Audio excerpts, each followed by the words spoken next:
方，痛快嚎啕了一场。我也不知道怎么就把生活过成了这样，不咸不淡的日子将就过了上半场。是谁养了一把傻子啊？我没哭，只是被迷了眼眶。别松手啊，我最好的傻瓜，你哪儿都不差，我没说谎话，你很好很好啊。最该被温柔对待的人是你自己啊。遥远的太阳在你身后头顶上啊。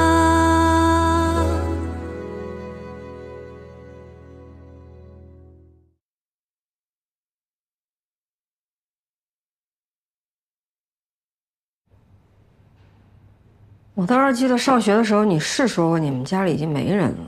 对啊，我爸跑了，我妈不在了。那兄弟姐妹呢？没有。那可奇了怪了，这老太太非说是你妈，说你现在出名了，有钱了也不认她，找你好几回你也不见。神经病吧？让她给前台留了电话，要不你打个电话问问？打什么电话啊？我案例这么多都处理不完了，我就一个疯老太太。哎，我觉得没。哎，康总，哎，资料收到了是吧？哎，对，就是那个制作人郭璇，你看过了吧？对啊。别瞎客气了，这两天有任何问题都可以找我啊。别不敢回家，你没做错事儿，也没有对不起任何人。把腰杆挺起来，理直气壮一点。回来了，乔主任。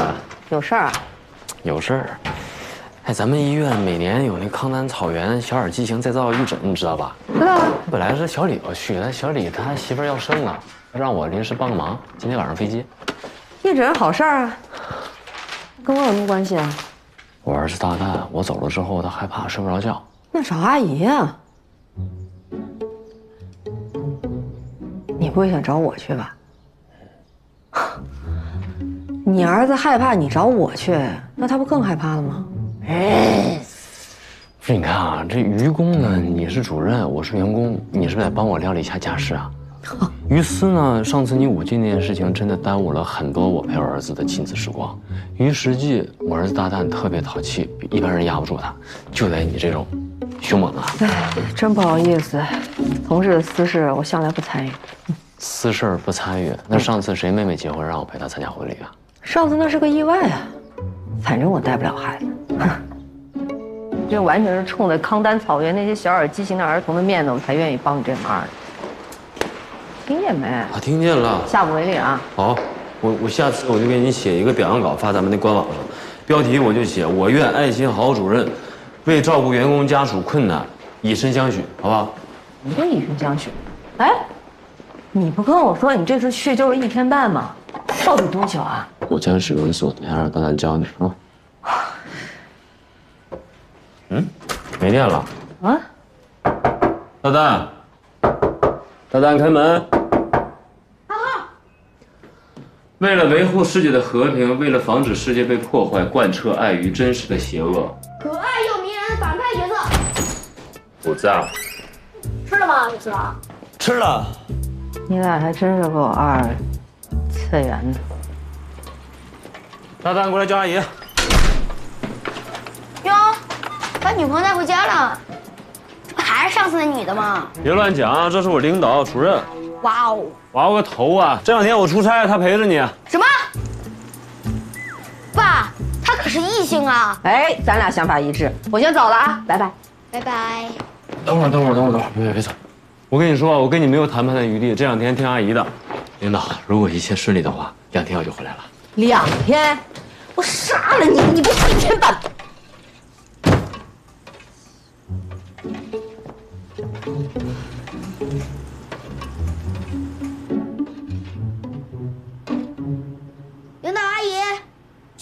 拿2包蝴蝶面出来呗。2包啊！知道了。冰箱这么整齐啊？没有蝴蝶面啊。这点小事干不了。过来，不就在这儿吗？辅导阿姨，长这么大个眼睛有什么用？商量个事儿呗，别老一口一个阿姨了，你就不能叫声姐姐吗？你应该比我爸大吧？小小年纪就别搞年龄焦虑那一套了啊！你爸还喊我宝贝呢，你准备叫我什么？咦，宝贝阿姨。行，算你狠。认识一下吧，我叫乔阳，你叫什么？陆大姨。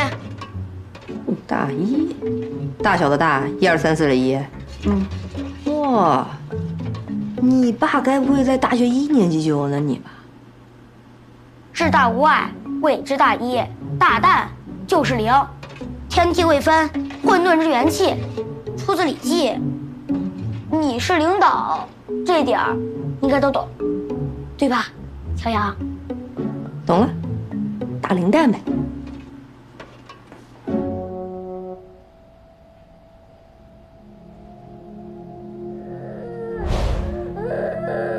不是叫你凉一凉再吃吗？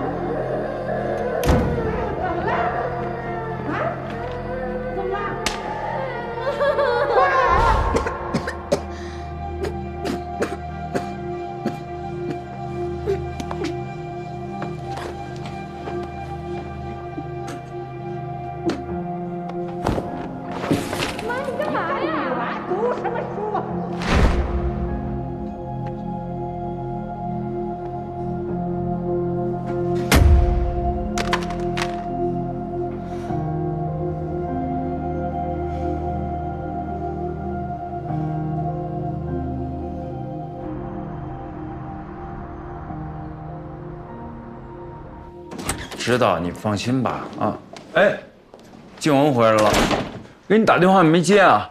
我手机摔坏了。哦，跟妈说2句。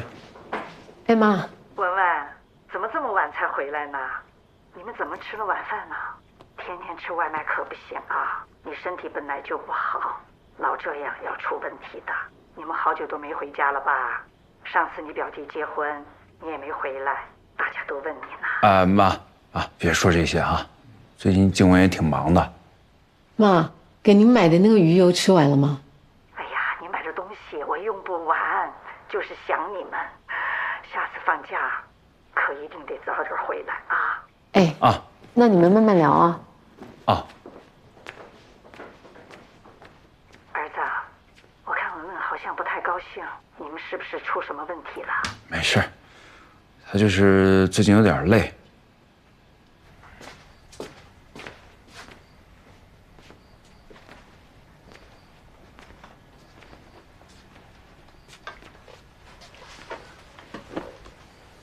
这么快睡了？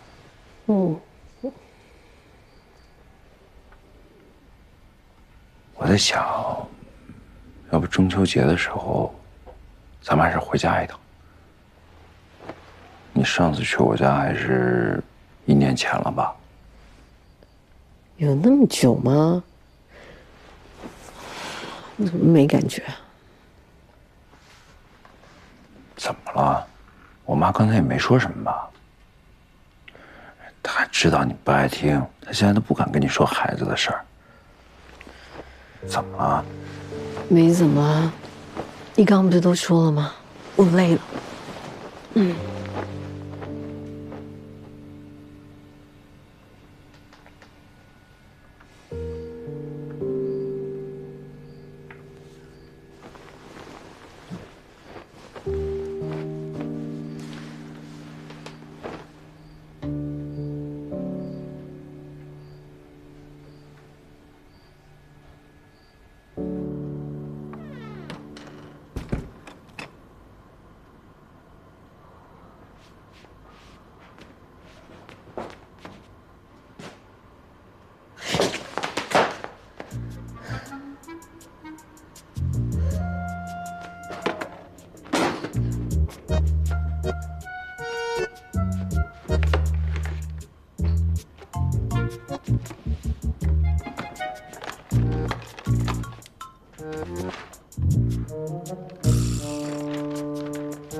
爸都说自己没有。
有离组织瓣修复瓣侧颜面萎缩。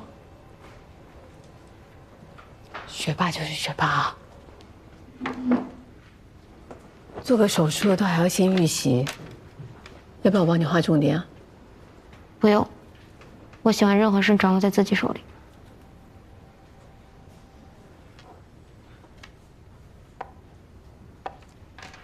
这是一家专门做3D 打印医疗器械的公司，是国内数1数2的。只要你同意在手术中用他们的产品，他们会提供免费的技术，还会给你一笔额外的费用。周医生，你为什么这么积极啊？因为我也想掌握我自己做的事啊。刘淼，我很理解你为什么对这个世界充满敌意。以前的我跟你很像，总是有防备心，说出来的话可能更具有攻击性。那是因为我们都不相信人，我们宁愿去伤害别人，也不愿意做被伤害的那一个。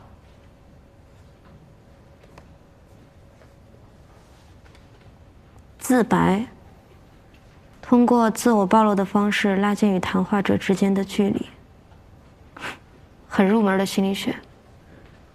不过你想错了。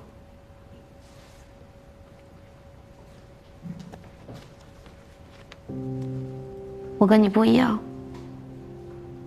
你知道比人丑就要多读书更恶毒的话是什么吗？身残志坚。不过这句话说得很准确，自从我的脸变成这样之后，我比以前变得坚强多了。明白了，你不是不相信人，是你不想被别人同情。你宁愿让人家讨厌你、怕你，所以你才会威胁我，对我提出苛刻的条件，那是因为不想欠我。这个世界上最沉重的就是人情，一旦接受别人的人情，就得按照他们希望的样子去活着。你不想欠我，那你就帮我忙，让我欠你。这个比赛对我很重要，我要你帮我赢。观众朋友们，大家好，欢迎收看由新伊利格普朗克赞助的第7届新伊利格杯整形修复手术青年医生大赛特别节目，我是主持人郭璇。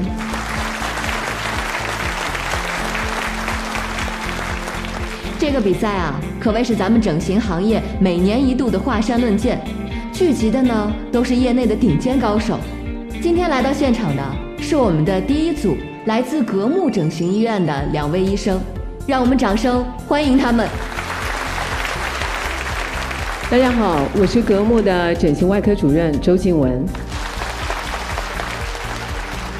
大家好，我是格木的整形医生乔阳。咱们这期的主题啊是美的移植，到底如何把美移植过来呢？有趣的是啊，我们第一组的案例是朵2生花，一位是派对少女突遭不幸，人生急转；一位是天才少女，考上名校，弥补遗憾。其实，在大赛之前啊，我们就收到了很多网友的留言提问。请问好心，如果当时没有去夜店的话，是不是一定程度上能够降低被伤害的风险呢？也许此刻的她还可以继续上着学，有完全不一样的人生。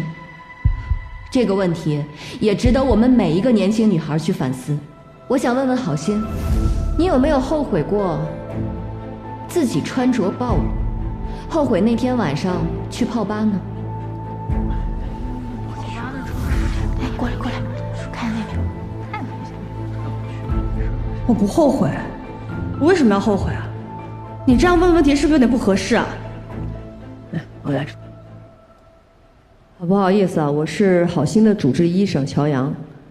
刚才女主持人问的问题啊，是我们很熟悉的一种网络论调啊。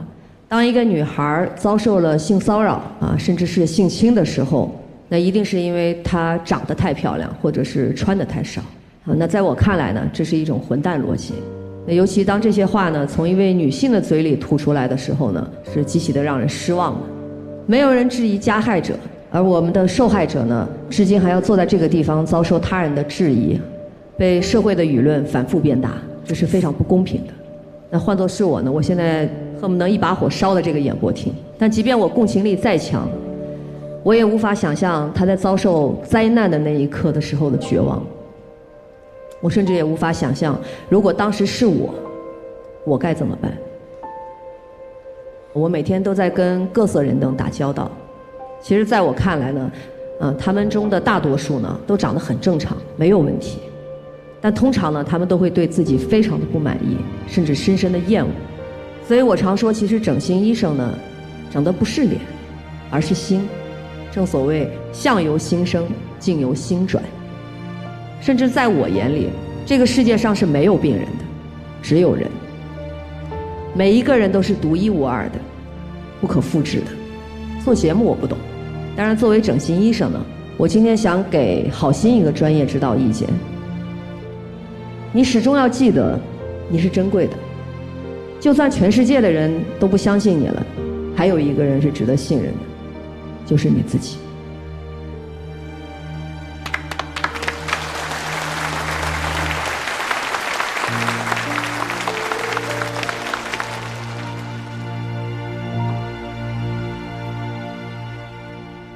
别松手啊，我最好的傻瓜，你哪儿都不差，我没说谎话，你很好很好啊，别松手啊，最好的时候还没开始呢。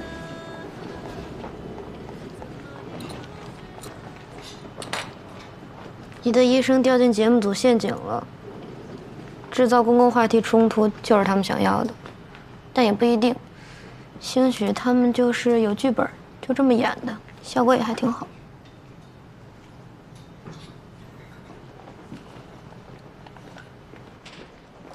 你很像我发小，我跟他从小学玩到高中，不过后来我退学了，我俩就没联系了。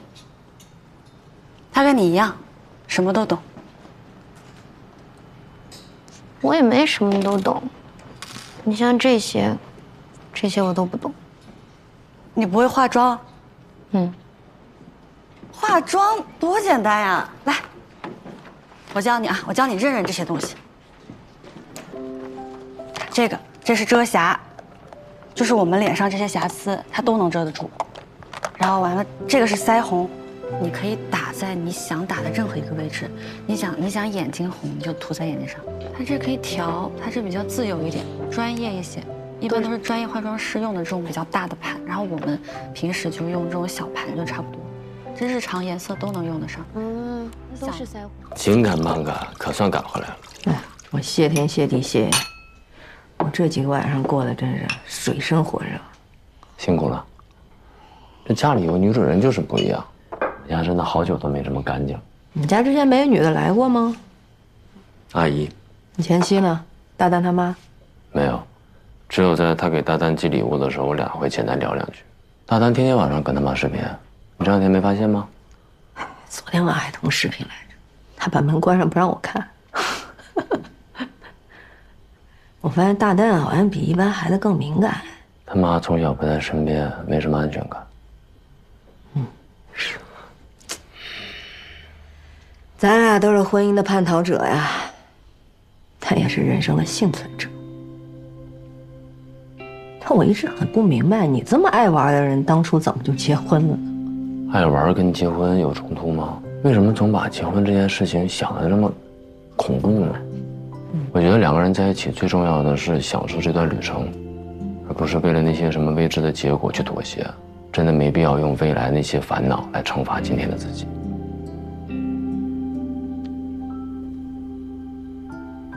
但今天的自己，迟早会为过往的冲动买单。开完买单啊！人活在这个世界上，不就是为了那点冲动吗？冲动多重要啊！那陆大夫，麻烦以后你冲动的时候，能不能想想后果？我现在就很冲动，我就想冒犯领导，有什么后果吗？后果很严重。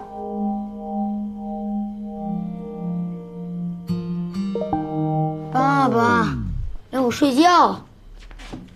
你自己睡嘛，去。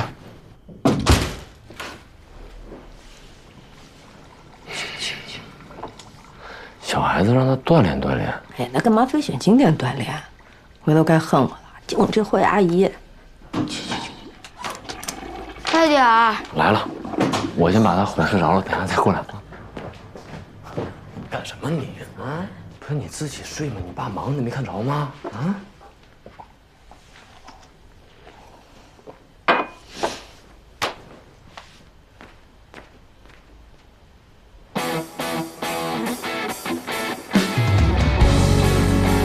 来，停！哎呦我的天！周主任出来太晚了，都回去再来一遍吧。哎，小伙子，我这真是给你们面子，才配合你们在这没完没了的来回走路。这走路有什么好拍的呀？那手术总不能再来一遍吧？这样吧，他们谁走得好，你让他们走，我得干活去。梅小西，你走路上瘾是吧？啊。乔主任都不拍了，别拍了吧。要不我给你演个乔主任？你闪一边去。真绝！你说参赛医生那么多，非把咱们两个主任安排到一个组？那肯定的呀，人节目组要的就是这效果，同室操戈，知道不？同室操戈。哎，你们说这场竞赛谁能笑到最后啊？一顿早午餐，我全压周主任。我再加2杯奶茶，我 P 个乔医生。哎，董主任，哎，你怎么来我们科啊？哎，我就是来看看啊。主任来看热闹的吧？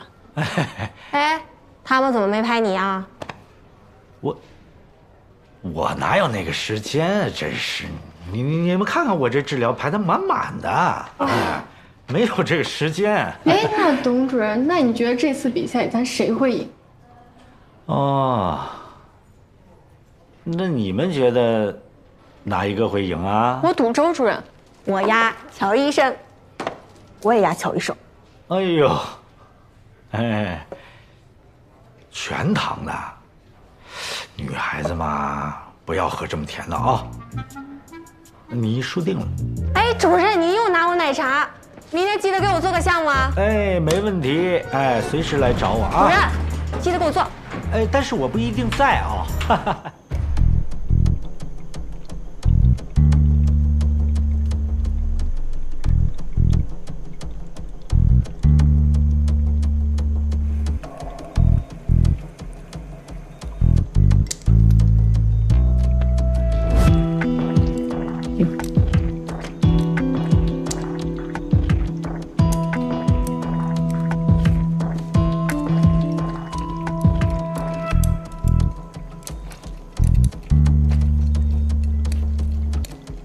准备麦特波。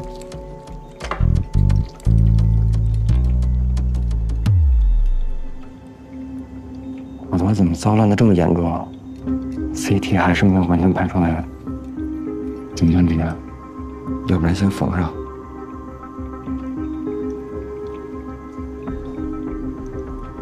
能看懂吗？啊？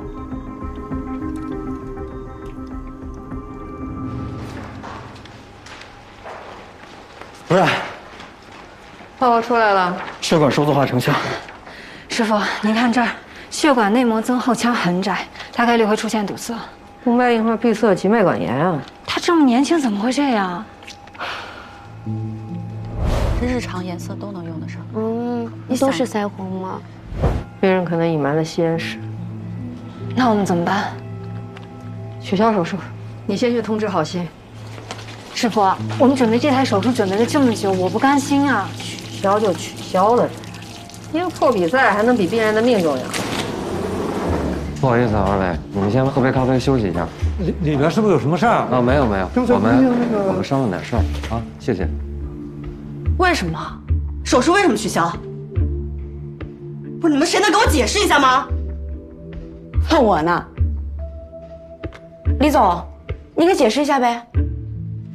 不是，这段要不然先不拍了吧？你现在这样是不是对我们医院形象不太友好呀？你们耍我呢是吗？把糟烂的骨头磨掉，再接上3D 骨骼呢？这3D 骨对不上啊，跟当初我们设定的面部形状不一样，做出来又不好看。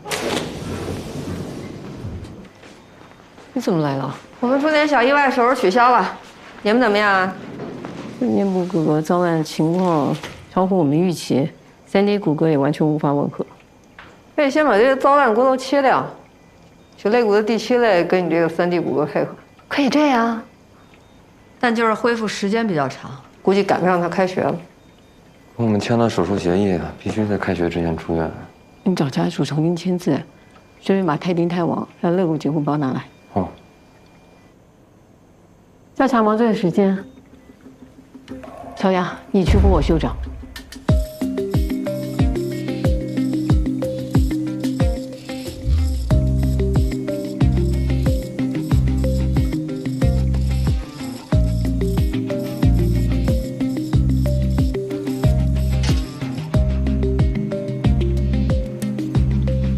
里面那切口得小一点，位置不够，够，我来，我最小的扶手去。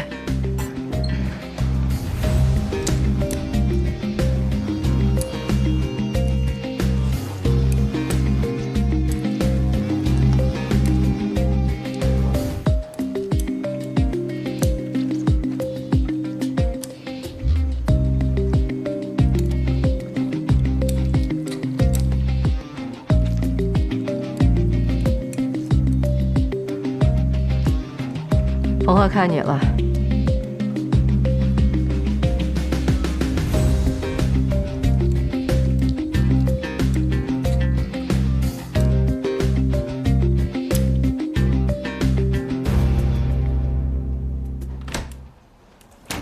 为什么取消手术？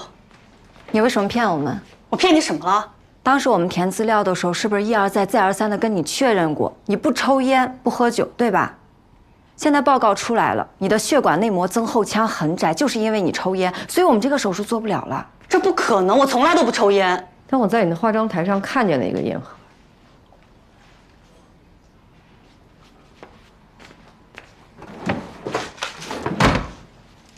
是你说那烟盒？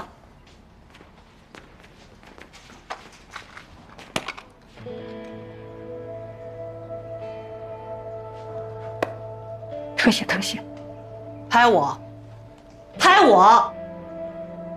我从小就有偏头痛的毛病，紧张的时候经常犯，所以我随身携带 SP0。对不起啊，乔主任，让你误会了。你们先出去一下，我跟郝信聊聊。乔医生，这是我们工作。出去，这是我的病房。我们出去休息一下，搬点东西好不好？来，出去，先不要拍了，咱们先歇一会儿。拍这别拍了，就拍的都是我特写。快来，先不要拍了。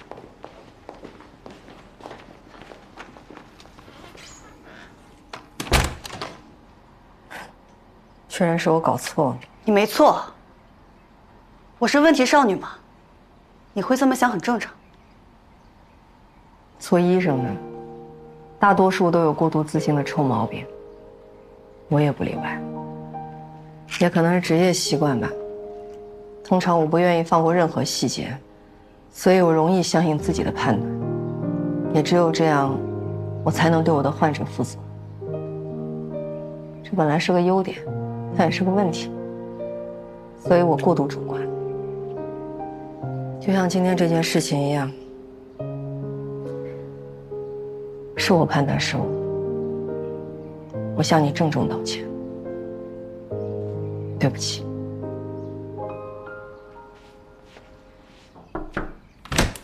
不好意思啊，我就问问咱们这边还要聊多久？手术应该还能做哈？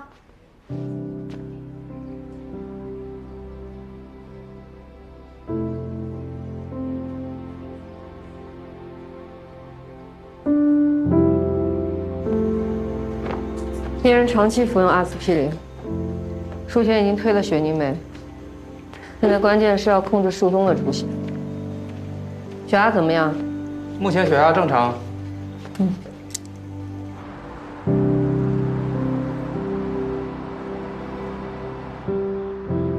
皮瓣移植以后，首要关注的就是并发症。第一晚的这个护理呢是尤为重要的啊，需要1个小时或者2个小时，就要去看一眼，确认一下皮瓣成活的情况。那如果说有看到发白、发黑，甚至是红肿的这种情况呢，我们就得特别警惕了。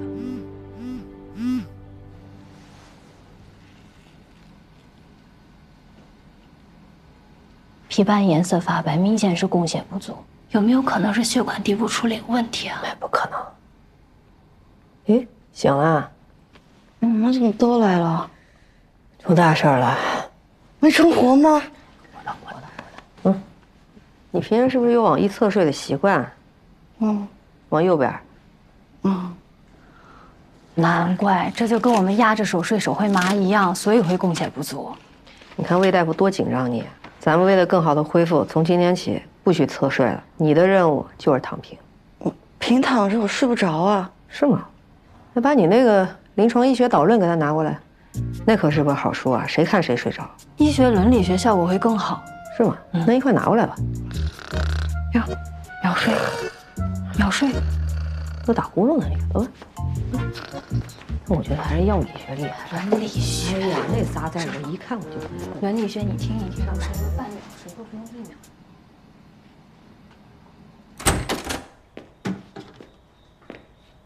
哎，秒。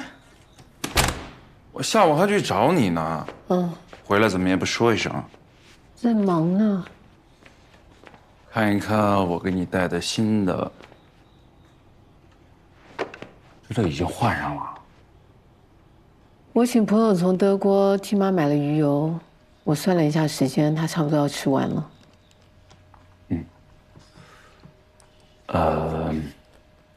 妈那天其实也不是故意跟你说起那个，只是正好算起来，咱们俩结婚到现在，你也就过年的时候回去了3次。他和我爸后来还专门跟我说让我不要再跟你提这个，怕给你压力。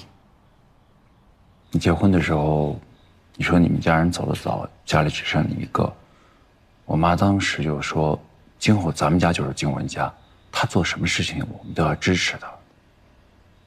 这方面最近做的不太好，你别介意啊。要不这样吧，中秋节我们提早2天回去，先陪陪他们，我们再去度假。这件事情我们回头再商量。怎么了？我其实想知道你是怎么想的。我总觉得你有些事情在瞒着我，就像你退学那件事情，说实话我真的不在意。但是静文，我们是夫妻，我们应该坦诚。我不希望你有什么事情瞒着我。行，以后什么事情都告诉你。手机你要不要看？这太没诚意了吧？看啊。新手机里边能有什么呀？我可得把这个机会用在刀刃上。随你啊。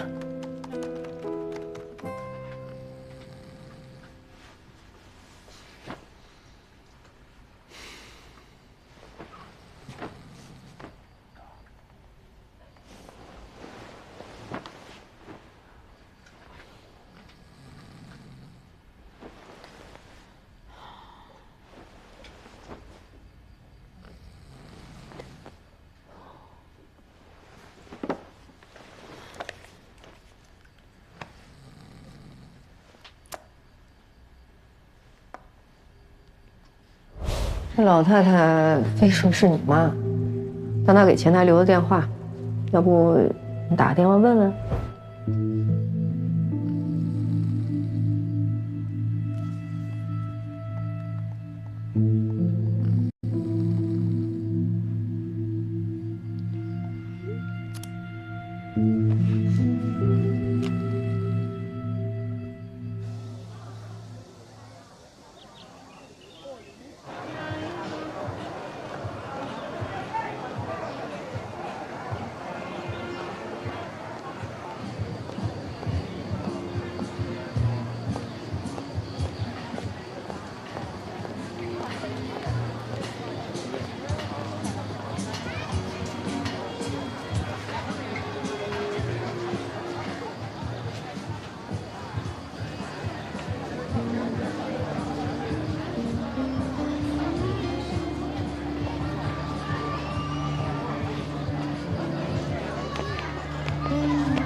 ？2、3。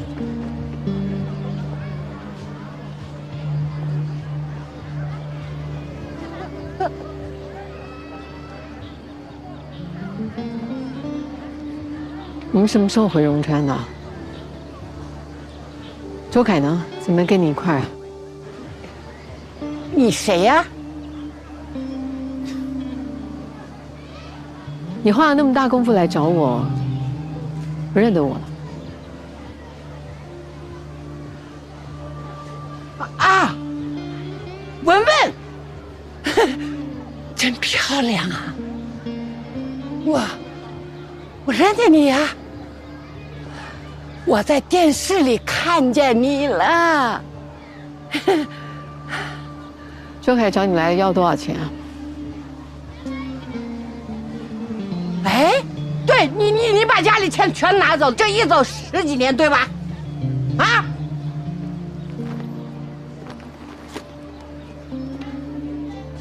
这卡里面有10万，密码在背后。我当初离家的时候只拿500块，现在连本带息的还你。你跟周凯说，以后别来找我，我不欠你们的。哎，文文，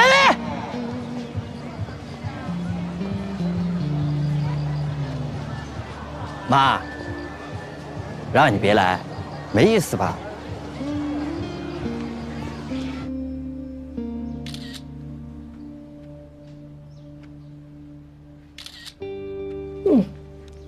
恢复的真够不错的，漂亮死了，大宝贝儿。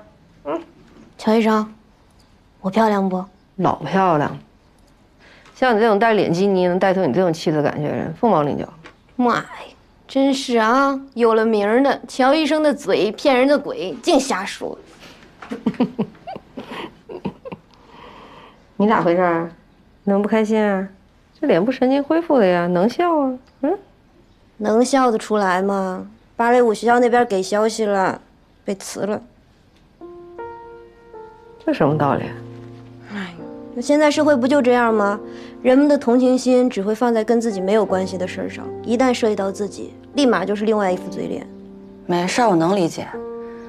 学校里都是小朋友，我在那儿家长不放心很正常。等出院了，我再找个工作不就行了？说的轻巧，工作那么好找呢？这节目现在这么火，都知道你了，你说哪个找你的不得掂量掂量？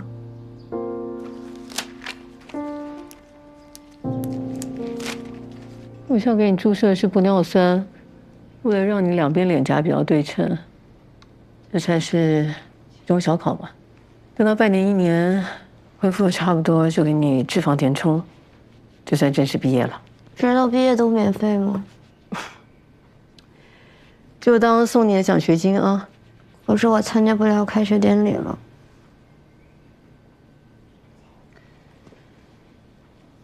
很抱歉，我承认是我违约了。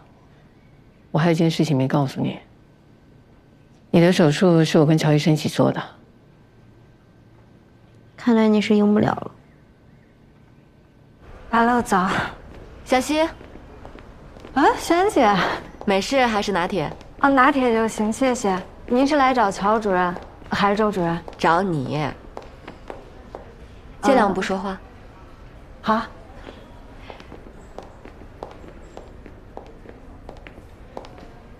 没事儿，李总没来呢。刘淼那台手术本来都暂停了，我们团队退出之后又完成了，这也太神奇了。怎么完成的呀？你跟我说说呗。哎，珊姐，刘淼他是周主任的病人，具体的情况我也不是很清楚。小溪，你别多想，我呀就是听他们说这台手术有彩蛋，就想从你的视角听听这个故事。珊姐，您看啊，这件事情有2个主角，一边是我师傅，一边是我老板，您别为难我了，我在背后说什么都不合适。理解。这毕竟也是个比赛，你总有你自己的立场吧？我的立场就是希望我师傅赢。你们医疗圈还真有意思。哎，后续我们准备对这种节目做个系列，想找些年轻医生，你有兴趣吗？有啊。那加个微信吧。行。好的。你们周医生这台手术呀，太神奇了，我错过了真是很可惜。小溪，你就跟我说说呗。我师傅的这个境界，一般人确实很难理解。那这么说，这台手术乔医生也参与了？你看他平时挺厉害的，其实就是一个刀子嘴豆腐心，没啥心眼，大大咧咧。怎么个大大咧咧啊？哎，小溪，到点了还不上去啊？你先上。好。那这样你先忙，下班了咱们再聊。到时候我喂你啊，拜拜。哦，好。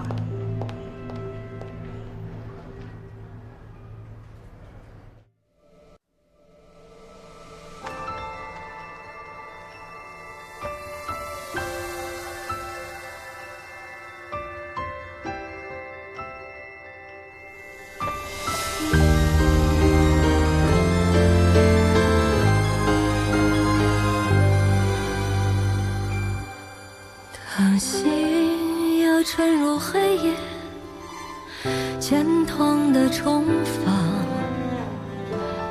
用力却抵达荒野的迷惘。但我不做屏风上的鸟，做沙漠，做洪水，做飘飞的烛火。